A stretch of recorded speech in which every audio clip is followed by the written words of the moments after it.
Hey guys, and welcome back to more Pokemon Red. You're probably wondering why we are back in Cerulean. I just realized we never went and grabbed the bike after getting the bike brochure from the Pokemon Fan Club back in Part 5 or Part 6.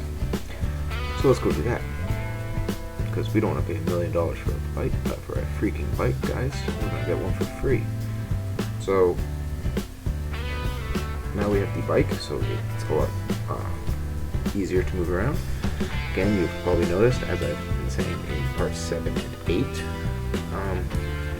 the template will be updated for the next part, so unfortunately the whole team and let's see, Gym Badge 3 are not there.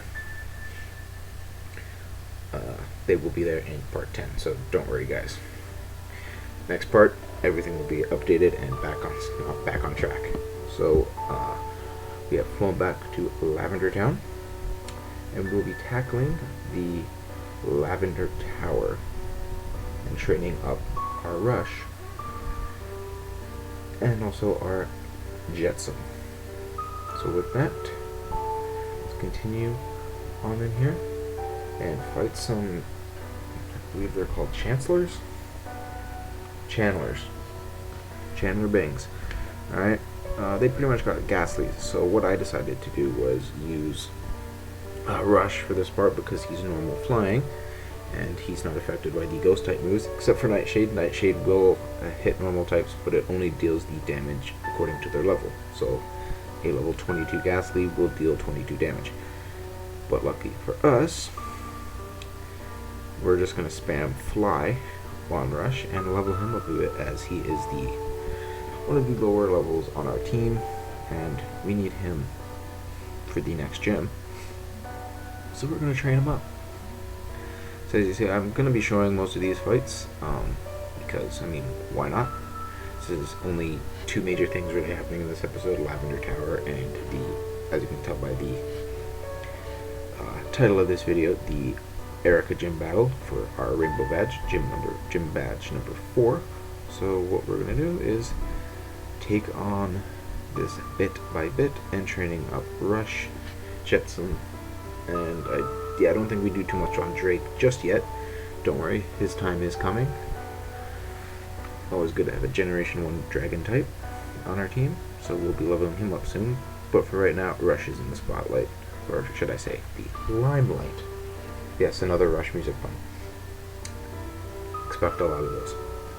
Here we go, moving up to the third floor, or like these. Well, yeah, third floor lobby, first floor, second floor, lobby, second floor, third floor. I'm gonna call it the third floor. So we are moved up to the third floor. Ghastlies have gotten a little bit stronger, but so have we. Now, there's not really much to talk about because we're pretty much just going Fly on Ghastlies and using Peck if need be. But Fly pretty much takes everything out in one hit anyway. So how you guys doing? You know, what's going on with you guys? Leave a comment below. You know, tell me how you guys are enjoying this adventure so far. And actually, I created a poll in a group that I'm in on Facebook, and kind of been asking around a little bit. Who should my 6th team member be? Because I do have somebody planned out. I've been actually doing the research for a while, so I do have a guy who's on a piece of paper with a nickname and his moves and where to get him and stuff. But he might be a little difficult to catch in terms of where you get him, so I'm not 100% sure that I'm going to be able to get him on my team and be able to push videos out at a bit more of a consistent rate. So that Pokemon is Tauros. He's a normal type with high attack, high defense, and high speed. He's going to be pretty OP because I did want something that would be getting a stab bonus with the move Strength. So my other option on that would be to use Snorlax, as we will be catching a Snorlax most likely within one of the next few episodes coming up. And because he can learn all the same moves Tauros can learn, at least the ones that I'll be teaching to Tauros, Snorlax can also learn. So basically it's the same Pokemon, just a bit more defensive. And I was also thinking maybe the other Pokemon I could put onto the team would be Mr. Mime, as a Psychic type Pokemon would really help, as it's Generation 1 and the special stat is 1 stat instead of 2, as it is in later gens. And, yeah, not much to really say. Mr. Mime you get by, I believe, trading in a Abra to some guy. Obviously, I can just figure that out when the time happens, if you guys want me to get Mr. Mime. But, you know what, leave a comment below if you guys want me to have Tauros, Snorlax, or Mr. Mime. So, moving onwards from that, we are going up to the top there for absolutely no reason other than to see if there's an item. Moving on to the next floor. Now this floor is my favorite floor in the all of Lavender Tower. As you see here, let's see, sorry, not seeing here, we're going to do a bit more battles first. But if you notice that section with the squares, that can be used to heal your Pokemon up both HP and the PP. So you don't need to go back and go to the Pokemon Center to heal, you can just step into those squares. Obviously I'll be showing that later because I could use a bit PP on my moves. So as you see, Rush is easily handling himself in this part. And you know what, I guess it's a fresh face other than seeing Buddy Guy or Sting, you know, in the limelight with being in all the battles and stuff.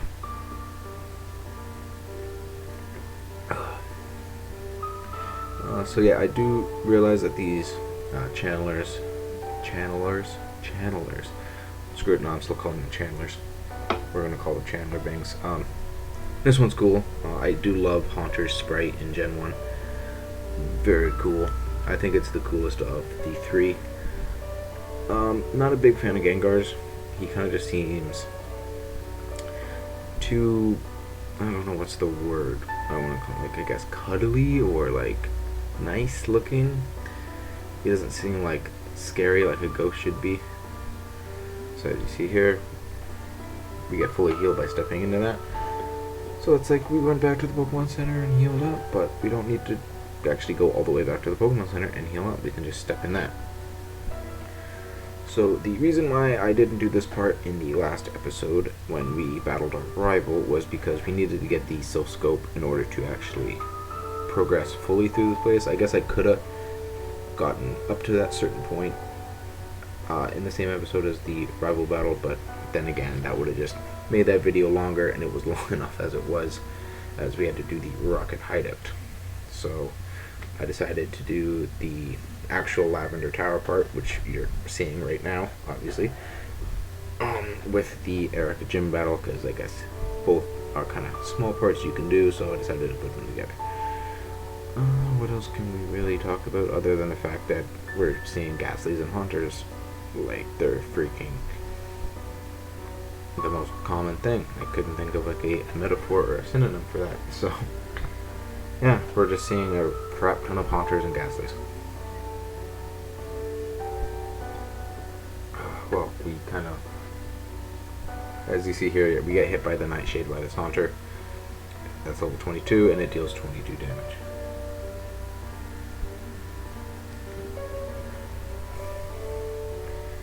So, but lucky for us, what we're going to do for pressing on is we're just going to go up and fully heal, rush back to full HP.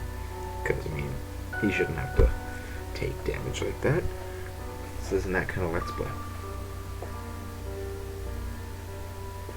So we moved on to the next part, which I believe is the second last floor of this very wonderful repetitive section of the game. And, you know, surprisingly, we have more Ghastlies, which go down to a single fly, which is lovely. Love exploiting the game with moves and strategies that like can be used in Gen 1 because it's a little bit broken. They fixed a lot of the stuff, so there's a bit more strategy involved. You couldn't just really spam certain moves as much as you could in this game. Like Razor Leaf is obviously one of the best moves in Gen 1, but I don't really use it too much in the later stages of any other Pokemon game. I prefer moves like, I guess, Giga Drain, maybe Vine Whip, Leaf Blade. There just seemed to be a lot more variety with the grass moves instead of just going, oh, Razor Leaf, oh, it was a critical. So yeah,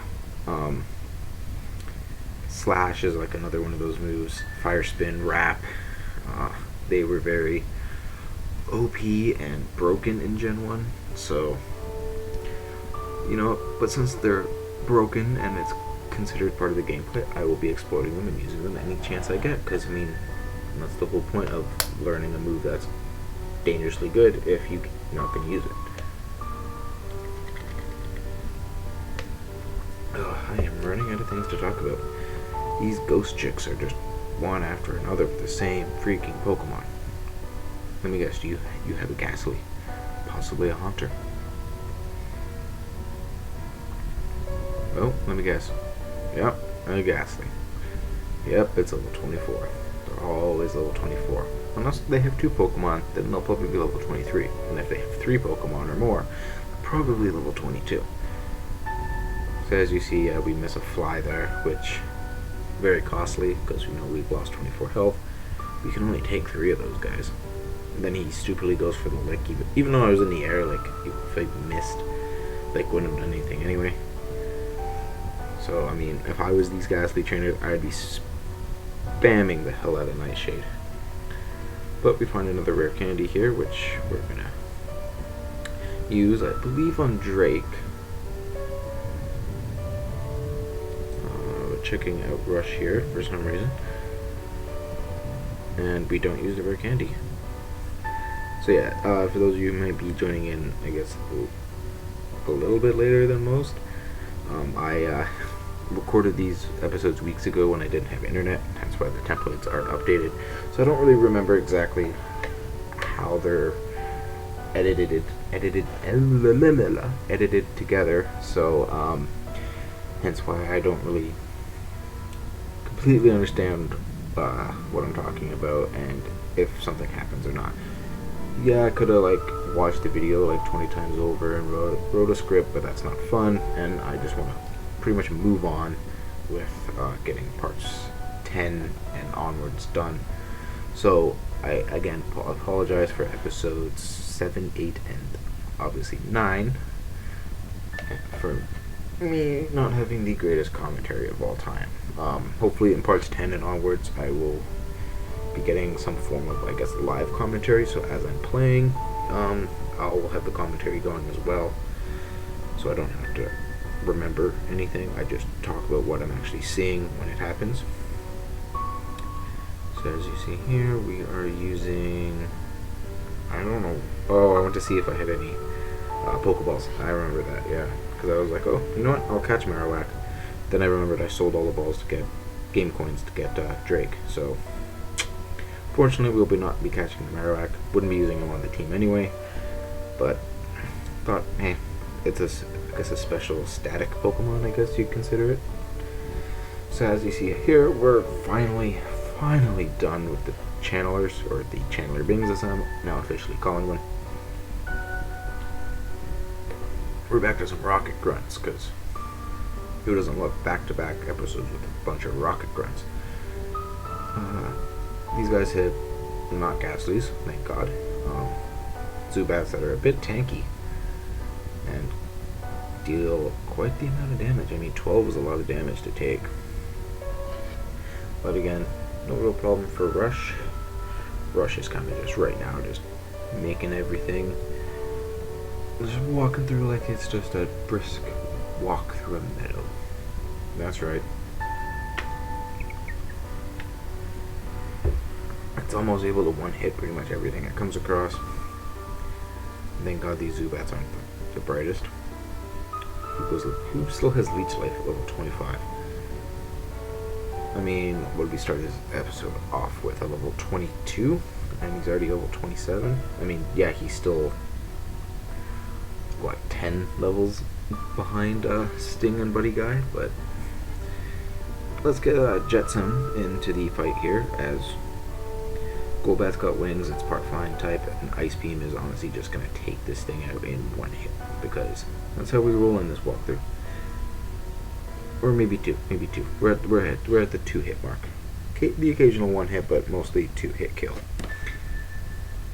Or in this case, 3. Holy crap, okay. Yeah, and 2 screeches, and then a bite. That is a lot of damage for one move. Maybe I should add a Golbat to my team. Psych.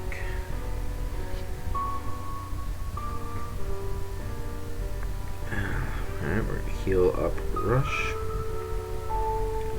And we're also going to heal up Jetsam, just in case we need him. Like if there's another Golbat that we can use Ice Beam on. Jeez, yeah, Buddy Guy's level 39 in this episode.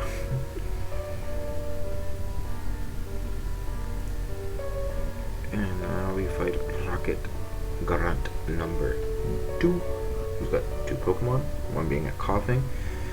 Freaking hate Coughings because they're so defensive. I just like things that go down in 1 hit because they're weak, not these defensive walls. Especially when they're poison type, because they'll toxic stall you. Obviously not in like early game single player, but online people use Pokemon like Wheezing and stuff that can take hits and just toxic stall you. Gets annoying. And his next Pokemon is a Drowsy, a surprisingly defensive Pokemon.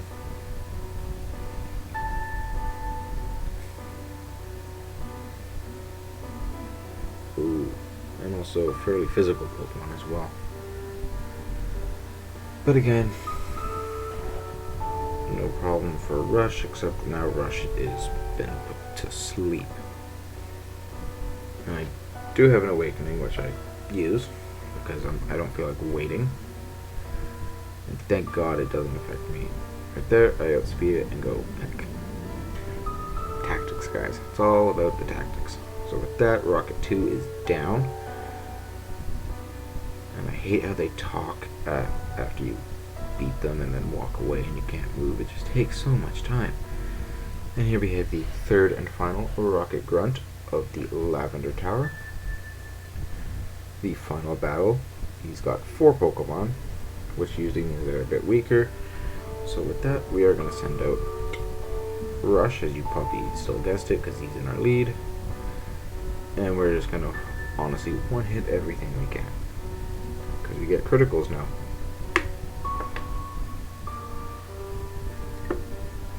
Here we have a level 23 Rattata, but we're going to switch things up. Get Vaporeon, Jetson the Vaporeon. We're going to get him some experience and some screen time. You know, he's only been out against the Golbat. And we're going to use Takedown and almost knock it out in 1 hit. One day, Jetson, you'll start one-hitting things when you're higher than level 26. Now we have a Raticate, a pretty powerful Pokemon, but it's still only level 23. We hit it with a nice quick Ice Beam, almost knock it out. Again, they decide not to tackle or deal any damage to me. I decide to tackle them. Get a nice critical. Down goes Raticate. And we level up. Now we got a level 27 Jetsam. And we are trying to learn to move Quick Attack.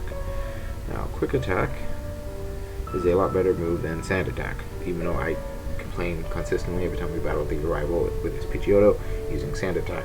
I don't do that tactic, so we are getting rid of it and learning Quick Attack. Just something else that can deal damage, and as an idiot, he's got a Zubat left, which we got Ice Beam. We're golden. We got this. And with that, Rocket number 3 is down. Ugh. So, yeah, so if you guys hear, like, I guess, the drinking of water during this episode, wanted to get this part done and recorded with as soon as possible. And I was actually out recording another video with my buddy today, and we were doing a lot of talking. So my voice is gone. So again, I apologize for my voice, the crappy commentary, and maybe the sound of me drinking water during this video. So Don't worry, guys. The commentary gets better in part 10. I promise.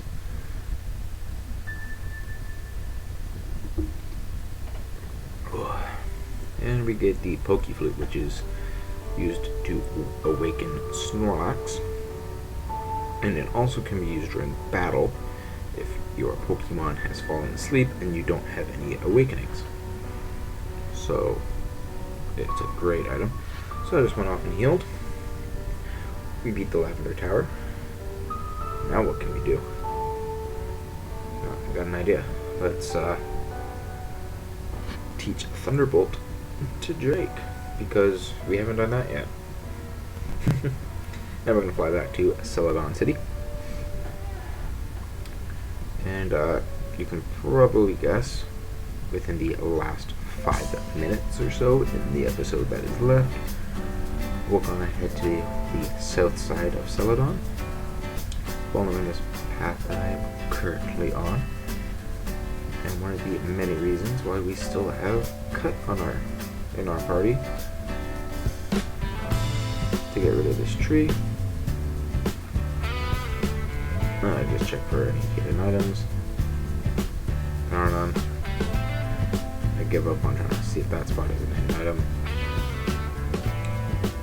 Get it, and it doesn't, so I'm gonna move on up. See where this path leads us. As you guys probably know, it is the gym.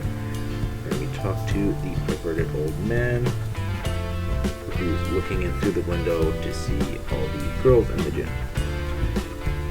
Yeah, I'm going to be speeding up this part because you guys have seen enough battles drag on throughout this. So we're just going to have to rush, honestly, just fly through this gym. No pun intended. No, wait, it's me. The pun was intended. Pun is always intended with me. You'll learn to love that or hate it.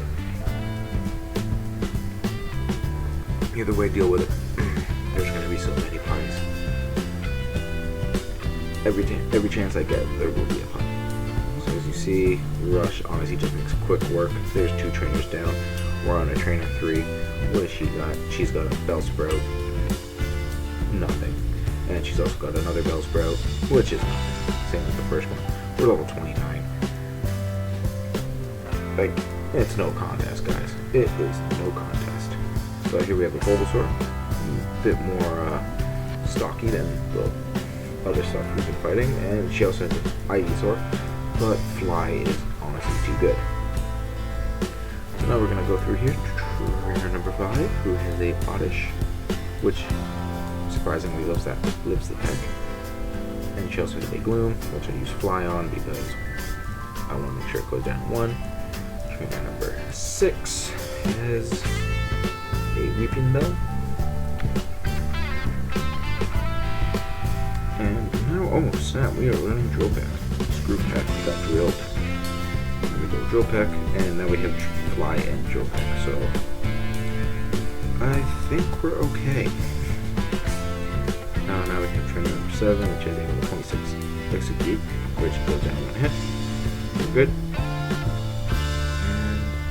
And now, the moment you have all been waiting for the last 3 minutes of screen time, we will be battling Gym Leader number 4, who I think might be a bit of a pothead, Erika, for the Rainbow Badge.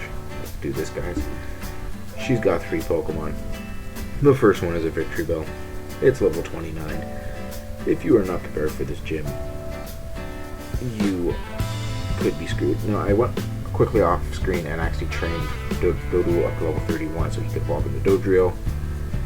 And we're just gonna spam Fly because, I mean, we get a critical and take Victory Bell out in 1 hit. But I'm telling you guys, this is not even fair. Her second Pokemon is a Tangela, and that's it. Level 24. It is honestly weak. I don't even know why she has that. I would at least make it like level 27 at least. But our third and final Pokemon is a level 29 Vileplume. I'd say just on par. I think a bit more defensive than the Victory Bell. But can it live a Fly? It can just live a Fly. Its Petal Dance deals almost 20 damage to us, and then we just finish this thing off. Drill Peck. Ladies and gentlemen, that is our sixth. I almost said that was our sixth gym badge. No, not that six. Yeah, we just got badge number 4. Erika is down. We got the rainbow badge. Got like almost 3,000 Poké Dollars. Pokemon Bill 50 World Bass. We can use Strength outside of battle. And we also get TM21, which is not Giga Drain, Mega Drain. So half the damage we deal will be returned to us. I'm going to teach that momentarily, or for the time being, to Buddy Guy. Just give him an extra move. I think I'm going to be replacing Leech Seed, as it does the same thing, but also just a bit more. It's an improved version of Leech Seed, as we keep Body Slam, Razor Leaf, and Poison Powder. So with that, pretty much everything in this episode is done. I know I could have... Oh, I see now all the troops going after the battle, so I had to use that there. So we have 4 gym badges now. Don't forget, guys, in the next part, the template is updated. Leave a like, leave a comment saying between Tauros, Mr. Mime, and Snorlax as our next team member. I will see you guys in the next part.